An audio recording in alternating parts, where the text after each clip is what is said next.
있는 성도 다시 한번 인사합니다. 하나님의 은혜와 사랑이 함께하길 축복합니다. 하나님의 은혜가 뭔지 한 번 더 생각해 보게 되어집니다. 선교를 갔다 오니까 한국에 전쟁이 발생한다고 상당히 큰 위기감이 들더라고요. 전쟁이 그렇게 쉽게 나는 것은 아니겠지만 우리가 뭐 북한의 어떤 조그만 반응에 의해서도 이런 것이 전쟁이구나, 전쟁이 날 수 있겠구나 민감하게 반응을 합니다. 네, 전쟁이 나면 가장 안전한 곳이 어디라고요? 가장 안전한 곳이 점촌입니다. 점촌은 국가적인 어떤 안보 장치라든지 이런 기밀 그런 장소가 한 군데도 없습니다. 예전에 뭐 공군 비행장 있지만 공군 비행장 더 큰 데가 훨씬 더 많거든요. 그러니까 북한에서 미사일 쏴도 여기까지 안 쓴단 말이죠. 그러니까 전쟁이 나더라도 어디 갈 생각하지 마시고 점촌에서 교회를 가장 잘 지키는 것이 가장 안전한 곳이구나 생각하시면 되겠습니다. 어떻게 생각해 보면 그것이 또한 하나님의 은혜가 아닌가 생각을 해봅니다. 그런 많은 어떤 아직까지 세계에서 유일하게 남북으로 한 민족이 이렇게 갈라져 있는 것이 우리나라 유일하지 않습니까? 근데 그 가운데서도 늘 하나님의 은혜의 손길 안에 지켜주셨던 하나님의 은혜. 그죠? 우리는 그 은혜 속에서 늘 살아가야 하나님께 감사와 찬양을 돌릴 수 있을 수 있다는 것이죠. 오늘도 그런 하나님의 은혜를 기대하고 소망하며 말씀 가운데서 하나님이 주시는 놀라운 은혜와 복을 받아 누릴 수 있는 귀한 시간 되기를 주의 이름으로 축복을 드립니다. 지난 한 주간 선교를 통해서 저는 하나님의 은혜는 기다림이다라는 것을 다시 한번 깨닫게 되었습니다.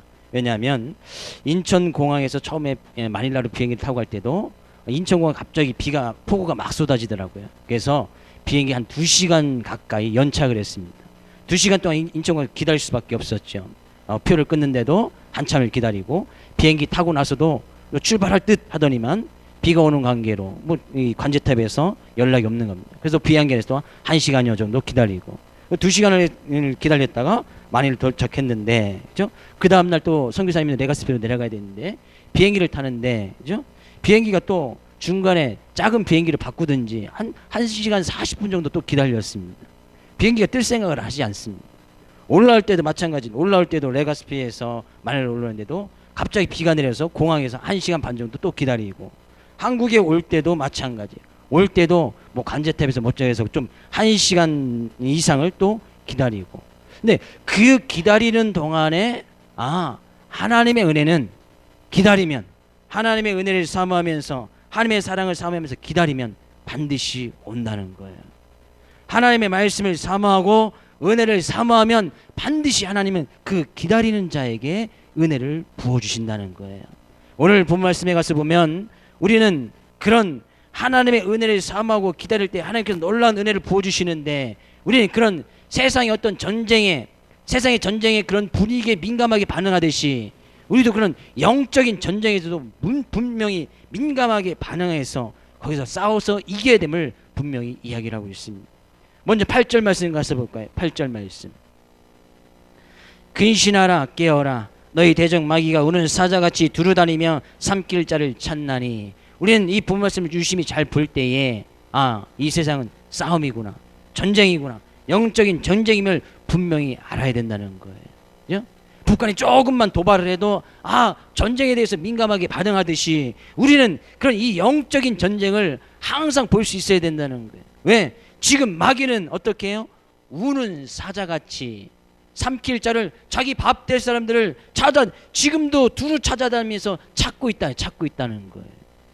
지금도 우는 사자같이 여기서 우는 사자는요, 배고픔에 굶주려서 몇 날 며칠을 먹고 싶어도 먹지 못했던 그 사자가 당장에 먹을 것이 나타나면 바로 삼켜버릴 듯한 그런 모습을 이야기를 하고 있습니다. 그런 우는 사자가 두루 찾으면서 삼킬 자, 자기 밥이 나타나면 바로 삼켜버린다. 우리는 이 모습을 볼 수 있어야 된다. 이것이 바로 영적인 전쟁입니다. 이런 모습에서 싸워서 이길 수 있어야 된다는 거예요. 저는 그럴 만한 힘과 능력과 지혜가 여러분과 저의 삶 가운데 있기를 주의 이름으로 축복을 드립니다. 그러기 위해서 베드로전서는 이 베드로가 쓴 편지 가운데 하나인데, 베드로 사도가 그의 삶을 쭉 되돌아보면서 그런 영적인 전쟁에서 승리할 수 있는 삶의 비결, 오늘 본 말씀 가운데 이야기하고 있습니다. 그래서 그 말씀을 통해서 다시 한번 우리가 영적인 전쟁에서 이렇게만 승리할 수 있고, 우는 사자같이 마귀가 삼킬 자를 두루 찾아다닐 때에 우리는 그 사자의 밥이 되지 아니하고 마귀의 밥이 되지 아니했음을 오늘 본 말씀에서 난 은혜를 나누기를 원합니다. 1절 말씀 가서 볼까요? 1절 말씀. 너희 중 장로들에게 고난하노니 나는 함께 장로된 자요 그리스도의 고난의 증인이요 나타날 영광에 참여할 자니라. 그러면 오늘 이 본 말씀이 장로들에게만 이야기하는 것일까요? 예? 절대 아닙니다. 5절 말씀 가서 볼까요? 5절. 젊은 자들아 이와 같이 장로들에게 순종하고 다 서로 겸손으로 허리를 동이라.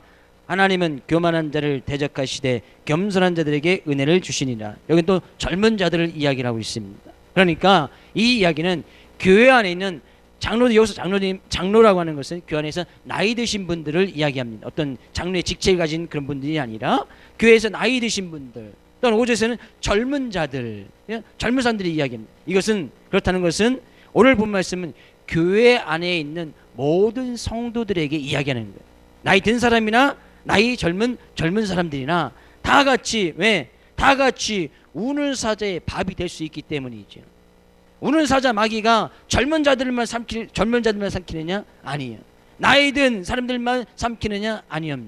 남녀노소 할 것 없이 다 우는 사자 마귀의 밥이 될 수 있기 때문에 다 조심해야 될 것을 분명히 이야기를 하고 있단 말이에요. 그래서 베드로가 이야기를 하는 겁니다. 그죠? 뭐라고 이야기했습니까? 나도 함께 장로된 자요. 여기서 장로는 자기가 장로됐다는 것은 주님으로부터 귀한 직분을 받은 사람이라고 이야기하고 있는 거예요.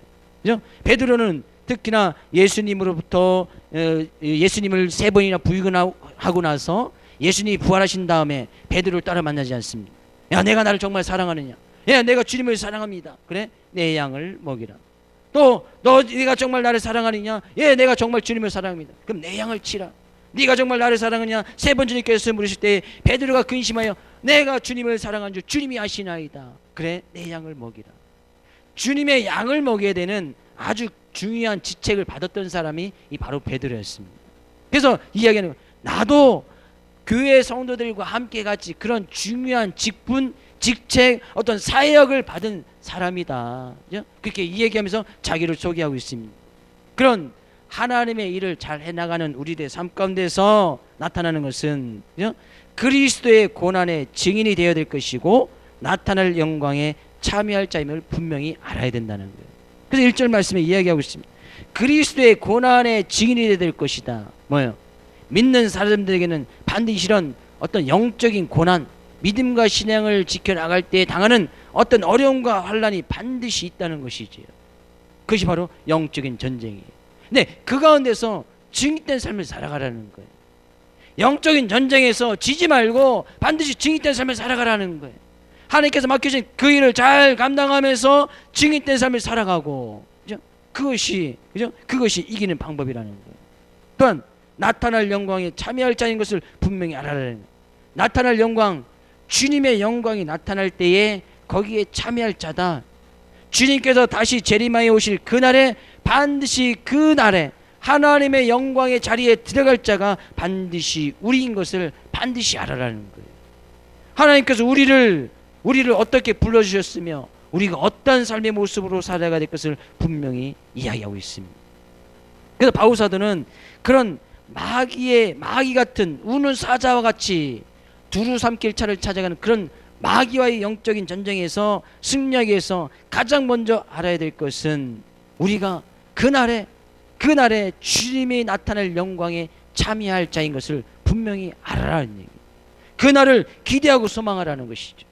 주님께서 언젠가는 다시 이 세상에 재림하여 오실 것을 베드로도 기다리고 있었고, 또한 이 편지를 받고 있어서 많은 교회 가운데서 이 편지를 읽었던 많은 성도들도 그것을 기대하면서 소망하고 있었다는 거예요. 우리가 언젠가는 주님이 나타나실 그 자리에 그 영광에 참여할 자이구나.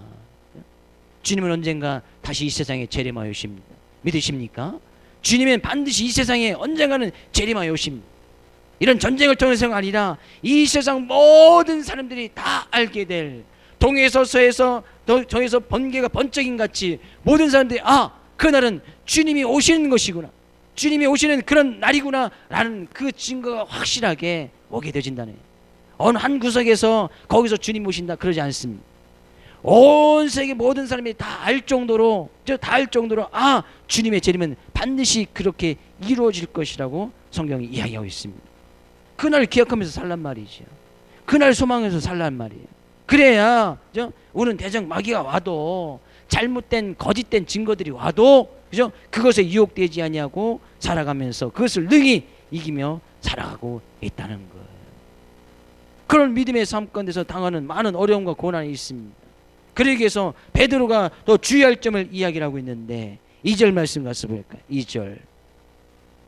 너희 중에 있는 하나님의 양무리를 지되 억지로 하지 말고 하나님의 뜻을 따라 자원함으로 하며 더러운 이득을 위하여 하지 말고 기꺼이 하며. 너희 중에 있는 하나님의 양무리를 치되, 양무리를 치는다는 것은 자기가 맡은 일이 있었단 말이죠. 주님께서 맡겨진 어떤 사역이 있었단 말이죠. 직책이 있단 말이죠. 하나님께서는 우리를 불러주시되, 하나님의 백성 삼아주시되, 우리에게 각자가 해야 될 일을 우리에게 다 분명히 맡겨주셨습니다. 하나님께 영광을 돌리고 하나님께 찬양을 드리고 우리가 해야 될 일을 다 맡겨주셨단 말이에요. 다 달란트를 주셨단 말이죠. 다 직책을 주셨단 말이죠. 행여나 오늘 이 시간 하나님께서 나에게 주신 직책이 뭔지, 달란트가 뭔지, 어떤 나에게 주신 놀라운 하나님의 뜻이 무엇인지 발견 못하신 분이 있거든. 그 달란트와 뜻을 발견할 수 있는 귀한 말씀이 되시기를 주 이름으로 축복을 드립니다. 그것을 받았더라면 우리는 뭐예요? 그 일을 위해서, 그 일을 하나님께 맡겨진 그 달란트와 직책을 위해서 억지로 하지 말고, 억지로 하지 말고, 누가 시켜서 하지 말고, 부당하게 하지 말고, 강제적으로 하지 말란 말이죠. 하나님께서 나에게 베푸신 그 은혜를 생각하여서 그 은혜를 삼으면서 자원하는 마음으로, 기쁜 마음으로, 즐거운 마음으로 해야 된다는 거예요. 하나님께서 나에게 맡겨진 그 일, 누가 시켜서, 누가 직책을 주니까, 교회에서 직책을 주니까, 직분을 주니까 아니에요. 그럴 바에는 아예 어떤 직책이나 직분을 받지 말고 그냥 자원하는 마음으로 하나님께서 주신 그 달란트에 헌신을 다하면서 나가는 그것이 훨씬 더 중요하단 말이죠. 괜히 그런 것을 가지고 부담감 느낄 필요 없단 말이죠. 그래서 베드로사는 이야기하고 있습니다. 하나님께서 나에게 맡겨진 그 일이 무엇인지 잘 깨닫는 것이 중요하고, 그것을 깨달았다면 억지로 하지 말고 자원함으로 하라. 자원함으로 기쁘고 즐거울 때 우리는 일을 잘 감당할 수가 있습니다. 내가 사회에서 하는 일도 기쁨과 즐거움이 있으면 너무나 그냥 최선을 다해서 다 할 거예요. 주님의 일도 마찬가지란 말이죠. 주님의 일도 누가 시켜서 억지로 강제적으로 하지 말라는 거예요. 그래서 저도 주님의 일을 맡길 때에 하기 싫다 그러면 저는 그렇게 억지로 한 번, 두 번 건면해서 그래도 하기 싫다 그러면 맡기지 않습니다. 왜? 그러면 어떤 목사의 권위에, 담임 목사의 권위에 의해서 또 강제적으로 시킨 것이 될 뿐만 아니라 그렇게 받아서 부담감을 가지고 하면 그 어떤 하는 사람마저 또한 힘들지 않겠습니까? 하나님께서 말씀하실 때는 그 말씀의 뜻을 따라서 자원하는 마음으로, 기쁘고 즐거운 마음으로 행할 때에 거기에 놀라운 은혜를 발견할 수 있고, 우는 사자 마귀는 그렇게 억지로 강제적으로 하는 그 틈을 타서 하기 싫은 일을 하게 되어지면 불평불만이 쏟아지겠지. 그 틈을 마귀는 노린단 말이죠. 저는 여러분 삶 가운데 귀한 축복의 말씀을 드리기를, 주님의 일을 하되, 주님이 맡겨진 사역을 잘 감당하되, 주님께서 맡겨진 그 직책을 잘 감당하되, 자원하는 마음으로, 기쁘고 즐거운 마음으로 주님 앞에 헌신하며 나아갈 수 있기를 주의 이름으로 축복을 드립니다. 그러면 그 가운데 은혜가 임해지는 거예요. 반드시 그렇게 하는 자들에게는 하나님께서 은혜를 더해 주시겠다고 말씀하고 있습니다. 그런 은혜를 받을 때 더욱더 주님 앞에 나갈 수 있고 더욱더 헌신하는 모습으로 나갈 수 있다는 거예요. 삶 가운데서 불평불만, 주님께서 맡겨주신 어떤 직책에 대해서 어떤 시기 질투 이런 것이 싹 없어지고 오직 주님만을 위해서 맡은 자에게는, 그래서 이야기하고 있습니다. 3절 말씀에 3절 말씀에 이야기하고 있습니다. 맡은 자들에게 주장하는 자세를 하지 말고 양무리의 본이 되라. 하나님께서 나에게 맡겨준 직책이 그 직책을 가지고 어떤 강제적으로 내가 그래도 집사인데, 내가 그래도 장로인데, 내가 그래도 목사인데 하면서 자기의 맡은 직책 가지고 어떤 주장하면서 강제적으로 감형하면서 시키지 말라는 거예요. 내가 그래도 선생인데, 내가 그래도 교세인데 하면서 강제적으로 아이들에게 시키지 말라는, 그런 주장하지 말라는 거예요. 그것은 하나님께 더욱더 헌신하고 일하라고 맡겨진 그런 직책이지, 그런 직책을 가지고 어떤 주장하지 말라는 거예요. 자랑하지 말라는 거예요. 어떤 그것은 높고 낮음의 어떤 권위의 문제가 아니란 말이죠. 자기의 맡은 자들에게 주장하는 자세를 하지 말고, 내가 목사니까 목사가 시킨 대로 다 해야지 그러지 말고, 내가 권사니까, 내가 집사니까 네가 시킨 대로 다 해야지 뭐 그러지 말고, 뭐 저희 교회야 그러신 분들이 한 분도 안 계시지만 그렇게 하는 일이 종종 있단 말이죠. 내가 신앙생활 20년 했는데 바로 온 사람들이 내 말 잘 따라 들어야지 이렇게 주장하지 말고, 뭐예요? 약물의 본이 되라. 내가 하면 그들도 하게 되어 있단 말이죠. 내가 순교를 하면 다른 사람들도 순교하게 되어 있단 말이죠. 내가 철철 피를 흘리면 다른 사람들도 철철 피를 흘리면서 따라오게 되어 있단 말이죠. 내가 열심히 헌신을 하면 그냥 많은 사람들이 그것을 보고 헌신하게 되어 있단 말이죠. 저는 저를 비롯한 우리 교회 모든 성도들이 어떤 직책이나 직분에 어떤 그 주장하고 그것을 자랑하는 그런 자세를 취하지 말고, 모든 성도들의 본이 되어줄 수 있는 그런 헌신의 모습, 그런 헌신된 모습으로 주님 앞에 나갈 수 있기를 주의 이름으로 축복을 드립니다. 왜? 사람들은 남들이 하는 것을 보고 배우기 때문입니다. 아이들은 특히 어른들이 하는 모습을 보고 잘 배우지요. 그래서 제가 이번에 선교 갈 때 제 딸을 데리고 갔습니다. 뭔가 좀 보여주려고, 많은 것을 보여주려고, 이런 것이 선교인 것을 보여주기 위해서 데리고 갔습니다. 엄청 힘들었습니다. 내년에는 안 데리고 가려고 하는데 가겠다고 합니다. 많은 것을 보여주긴 했지만 제가 너무나 힘들더라고요. 뭐 일할 때도 뭐 조바심이 나죠. 막 벽돌 날르고 돌라고 하려고 하는데 왔다 갔다 하면서 거기서 막 일 방해하지요. 막 그러다 보니까 내년에는 안 될 것 같으면 좋겠는데 속으로 생각했는데, 자기가 자진해서 가겠다고 하니까 갔다 와서 물어봤습니다. 돌아오는 비행기에서 물어봤습니다. 야, 너는 선교 갔다 오면서 필리핀에서 뭘 주고 왔냐? 그랬더니 자기는 피선교하고 왔더라고요. 피선교. 왜 그런가 물어봤더니만 모기한테 헌혈을 얼마나 많이 했든지 온몸에 다 모기 물린 자국이 팅팅 부어갖고 얼굴에 상처 남고 자기 피선교하고 왔다는 거예요. 그 얘기를 듣는 순간 선교는 피구나. 우리가 주님 앞에 순교하고 헌신하고 나가는 것은 피를 흘려야 되는 거구나. 피를 흘려야. 물론 제 딸의 생각은 모기한테 물려서 피를 흘린 그 생각을 했지만, 저는 그 얘기를 듣는 순간 우리가 주님 앞에 나가는 모습은 이렇게 피를 철철 흘려야, 피를 철철 흘리는 헌신과 순교의 정신이 있어야 주님의 일을 잘 감당할 수 있겠구나. 그 순간 그것이 딱 깨달아지는 거예요. 저는 뭐 모기를 한 번도 안 물렸습니다만 피순교, 피가 있어야 돼. 피. 그렇게 할 때 남들에게 본이 보여주는 거예요. 앞에서 있는 사람들이, 성도들이 먼저 열심히 피를 철철 흘려야 뒤에 오는 사람들이 앞에 가서 피를 철철 흘리니까 나도 좀 흘려볼까, 그렇게 생각하고 따라온단 말이죠. 그래서 저도 피를 철철 흘기로 더욱더 돌아오는 비행기 안에서 각오하고 헌신하고 그렇게 다짐하면서 기도하면서 돌아왔습니다. 제가 피를 철철 흘려야 뒤에 오신 분들이 피를 철철 흘리면서 따를 거 아니겠습니까? 제가 십자가를 지고 철저히 십자가를 지면서 피를 철철 흘려야 뒤에 따르신 분들이 그래도 십자가를 지고 피를 흘린 척 하면서 따를 거 아니겠습니까? 앞에 있는 모든 분들이, 직책 가진 모든 분들이, 신앙생활 10년 20년 했던 그런 분들이 더욱더 그렇게 헌신하고 양들에게 그런 본을 보여줄 때에 그 교회에 감히 우는 사자가 와서 침범할 수 있겠습니까?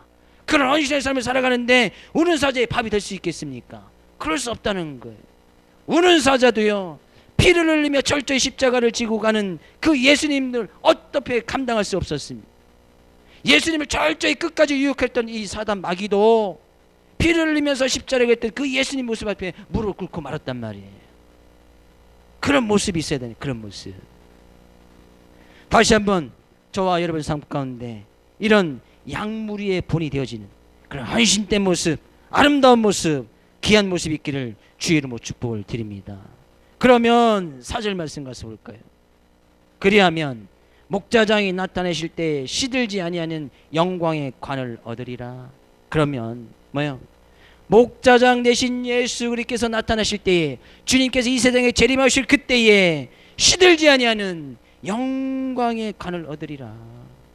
우리는 그 날을 기대하면서 소망하면서 사는 거 아니겠습니까? 주님께서 우리에게 보여주실 그 영광의 관, 사랑의 면류관, 십자가의 면류관, 그냥 우리에게 도저히 시들지 아니하는 영원한 그 면류관을 바라보면서 사는 것이 우리의 믿음과 신앙의 생활의 모습이 아니겠습니까? 그날을 기대하란 말이죠. 그날을 소망하란 말이에요. 그날이 온다면 당장 우리의 삶 가운데 많은 것을 버리고 많은 것을 포기할 거예요.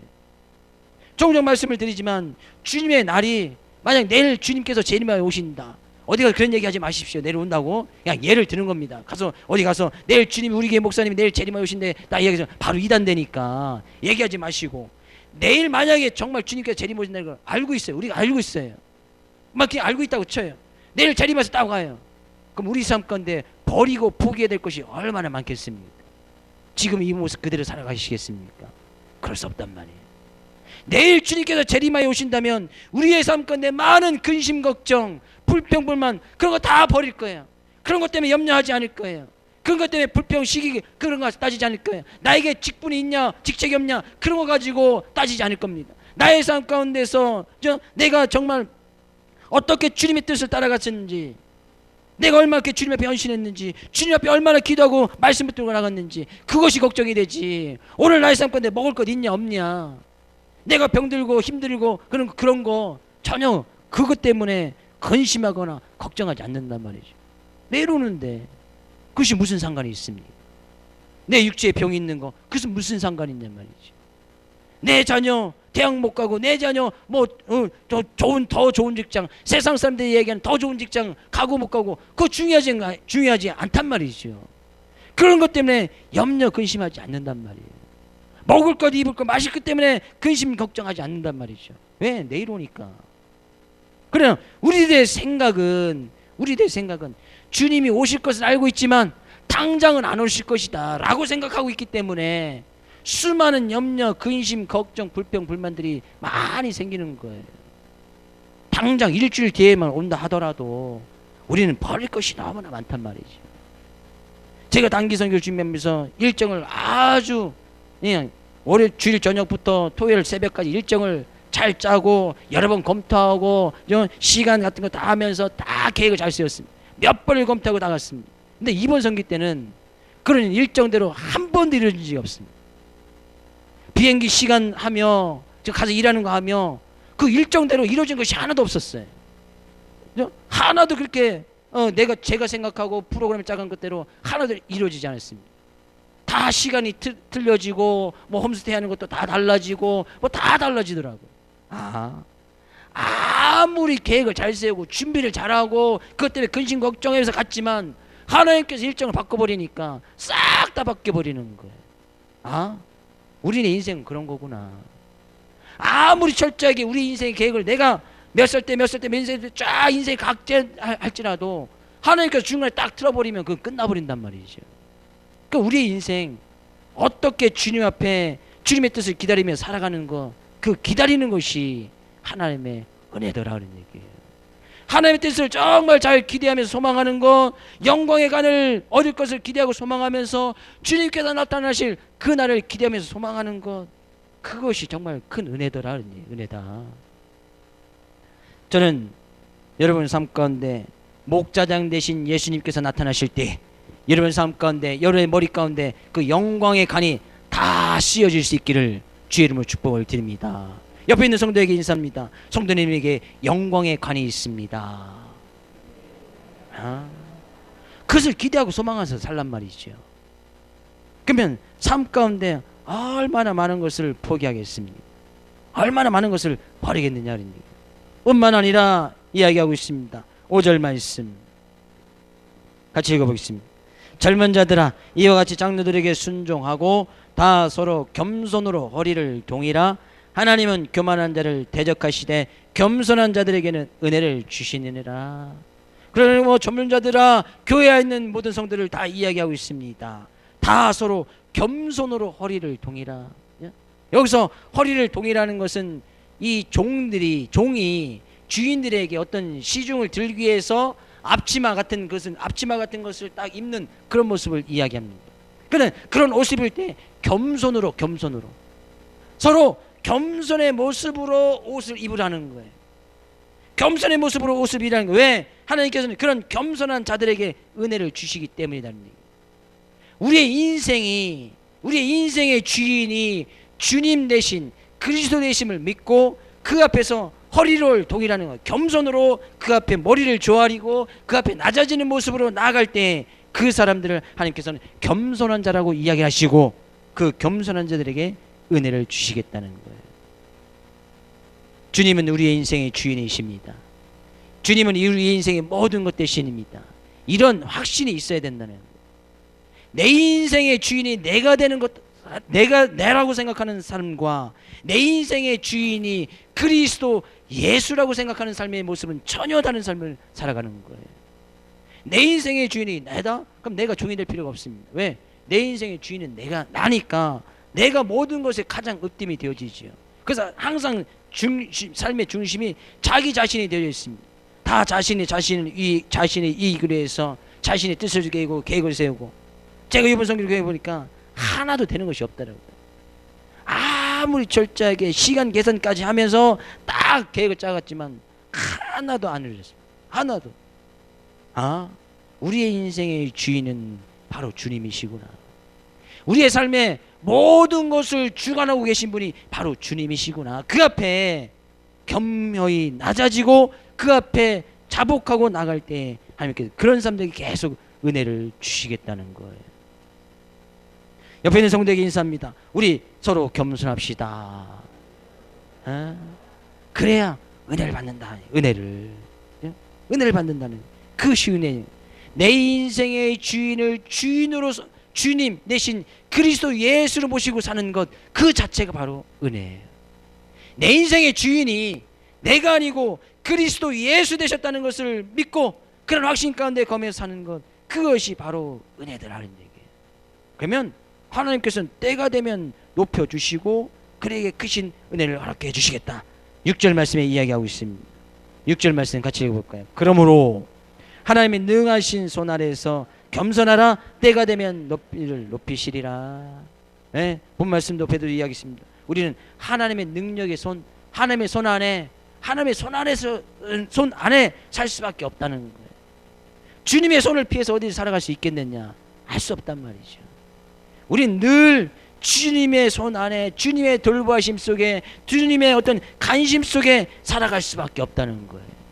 이 주님의 틀 안에 들어와 있을 때에 우리는 대적마귀에서부터 보호함을 받을 수 있다는 거예요. 그러기 위해서는 주님께서 내 인생의 주인 되심을 고백해라는 거예요. 내 인생의 주인 되심이 바로 주님인 것을 늘 고백하면서 살아가야 된다는 거예요. 항상 성경할 때마다 저는 항상 상비약을 준비해 갑니다. 상비약. 행여나 다칠까, 행여나 설사할까, 행여나 열이 날까. 그래서 상비약을 딱 한 많이 준비를 해 갑니다. 요번 선교 때는 한 번도 약을 써본 적이 없었습니다. 한 번도 약을 쓰지 않았어요. 그래서 남은 약 그대로 다 선교사님께 드리고 왔습니다. 제가 기도 많이 했거든요. 하나님, 이 약을 사가지만, 그죠? 하나님 보호하심 속에 약 한 번도 쓰지 않고, 그죠? 선교지에 급한 사람들에게 쓸 수 있도록, 그죠? 기도했거든요. 그런데 하나님께서 밴드 2장 붙이는 거 외에는, 그죠? 하나도 약을 쓰지 않게 하나님의 능하신 능력의 손 안에 우리를 이끌어주시고 보여심을 느꼈다는 얘기죠. 우리는 매일매일 삶 가운데 그런 하나님의 능력의 손, 하나님의 보호심 속에서 살아가기를 주의 이름으로 축복을 드립니다. 하나님은 그런 겸손한 자 늘 지켜 보여주시겠다는 거예요. 내 인생의 주인이 되시니까, 그리스도 예수 되시니까 주인 되신 분이 우리를 늘 지켜주시고 보호하여 주시겠다는 거예요. 이것이 승리의 비결이고 이것이 대적 마귀를 싸워 이길 수 있는 능력이라고 본 말씀은 이야기를 하고 있습니다. 8절 말씀 다시 한번 볼까요? 8절. 근신하라, 깨어라. 너희 대적 마귀가 우는 사자같이 두루다니며 삼킬 자를 찾나니. 9절. 너희는 믿음을 굳건하게 하여 그를 대적하라. 이는 세상에 있는 너희 형제들도 동일한 고난을 당하는 줄을 알미라. 그러므로 근신하러 깨어라. 근신하고 깨어져서 너희 믿음을 굳건하게 하라는 거예요. 여기서 베드로가 주장했던 믿음은 무엇입니까? 그죠? 주님의 나타날 영광, 주님께서 반드시 언젠가 나타날 때는 그런 재림의 신앙이 있어야 됨을 분명히 이야기를 하고 있고, 그때가 되면 주님께서 우리를 높여주실 것이고 영광의 간을 씌워주실 것이라는 그런 믿음이 있어야 될 뿐만 아니라, 주님께서 겸손한 자에게 은혜를 베풀어 주실 것이라는 그런 믿음, 그것이 믿음 아니겠습니까? 그런 믿음을 가지고 있는 사람은 늘 근신하고 자기 자신을 살피고 늘 깨어있을 수밖에 없습니다. 늘 그런 주님의 은혜를 구하여 기도할 수밖에 없고, 그런 은혜를 구하여 말씀을 사모할 수밖에 없다는 것이죠. 그것이 근신하고 깨어있는 거 아니겠습니까? 그런 믿음을 계속해서 굳건하게 하여서 대적 마귀가 온다 할지라도, 그가 아무리 우는 사자같이 두루 삼킬 자를 찾는다 하여도 능히 대적하여 이길 수 있다는 거예요. 우리들의 믿음이 바로 그런 믿음 되시기를 주의 이름으로 축복을 드립니다. 영광의 그날이 온다는 그런 믿음, 인생의 주인이 그리스도 예수라는 그런 믿음, 겸손한 자에게 은혜를 주시고 높이실 것이라는 그런 믿음, 영광의 간을 예비해 주셨다는 그런 믿음, 주님의 능력의 손이 우리를 보호해 주실 것이라는 그런 믿음, 그런 믿음을 더욱더 굳건하게 하란 말이죠. 그러면 오는 사단 마귀와도 능히 대적해서 이길 수 있습니다. 왜? 그 믿음을 굳건히 하고 계시면 주님의 능력의 손이 우리를 보호하여 주시기 때문입니다. 다시 한번 여러분 삶 가운데 주님의 이름으로 축복을 드립니다. 주님의 능력의 손이 여러분의 삶의 모든 영역들을 다 지켜주시고 보호해 주시기를 주의 이름으로 축복을 드립니다. 그러면요, 주님께서 이야기합니다.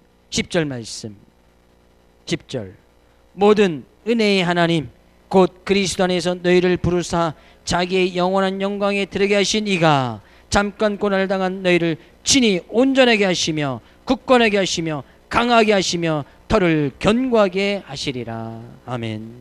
그러면 모든 은혜의 하나님, 우리의 삶 가운데 은혜를 한없이 베풀어 주시는 그 하나님은 곧 그리스도 예수 안에서 우리를 부르사 자기의 영원한 나라의 영광에 들어가게 하신 이, 바울서다가 얘기했던 그 믿음 아니겠습니까? 우리를 불러주셔서 하나님의 백성 삼아주시고 이 세상 삶 가운데서 우리를 불러주신 그 이유대로 살아가게 하시며, 그 이유대로 살아갈 때에 하나님의 영광에 들어가게 하실 그 사람, 그분, 그 하나님께서 은혜를 계속해서 베풀어 주셔서 믿음과 신앙을 지켜나갈 때 때로는 고난이 있고 어려움이 있고 우는 대적 마귀가 우리를 삼키려고 애간날지라도 그 가운데서 우리를 친히 온전하게 하시고 굳게 하시고 강하게 하시고 털을 견고하게 하여 주셔서 늘 그 믿음의 터 있게 하시며 은혜 아래 주님의 보호하심 속에서 우리를 늘 지켜주실 것이라고 말씀하고 있단 말이에요. 그래서 우리는 늘 그 믿음을 부여잡고 은혜의 하나님, 그 하나님 앞에 털을 견고하게 하여서 늘 그 은혜를 사모하면서 살아가는 것이 정말 중요하다는 얘기예요. 그러면 오는 대적 마귀도 어쩔 수가 없는, 저는 대적 마귀가 우는 사자같이 여러분을 대적하여 담배든다 할지라도 담대하게 그 마귀를 이겨나갈 수 있는 귀한 은혜의 사람, 하나님의 믿음의 더 위에 굳건히 믿음을 지켜나가는 귀한 믿음의 사람 되어지기를 주의 이름으로 축복을 드립니다. 그것이 바로 은혜예요. 오늘도 내가 믿음과 신앙생활 가운데 어려움과 문제 가운데서도 그 하나님이 주신 은혜를 말미암아 오늘 하루를 살아갈 수 있다는 것, 그것이 바로 은혜라며.